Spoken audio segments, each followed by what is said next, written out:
Conto alla rovescia per il transito del Giro d'Italia che il 24 maggio attraverserà nel Vicentino anche Bassano, Rosà e Rossano nella 17ª tappa Pergine-Valsugana-Caorle.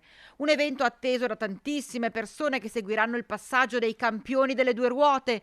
La città ai piedi del Grappa sarà divisa in due, da Campese sino a via Carpellina, con relative chiusure delle strade da mezzogiorno alle 14:45. Il Giro d'Italia passerà lungo la Campesana, attraverserà il Ponte Nuovo, Viale De Gasperi, via Cristoforo Colombo, via Carpellina, per poi andare a Rosà, Rossano e lasciare la provincia di Vicenza verso Treviso. Chiusa anche la statale 47 Valsugana sino al centro di Rosà, qui traffico interdetto verso Rossano con divieto di transito lungo la regionale 245.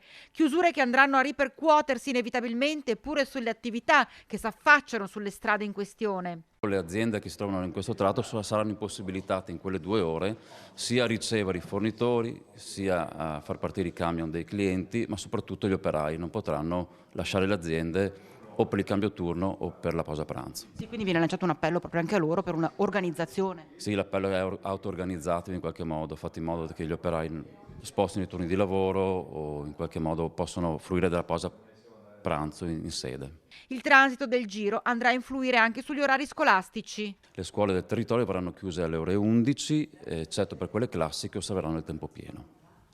Trasporto scolastico adeguato anche a questi nuovi orari. Adeguato e garantito, assolutamente.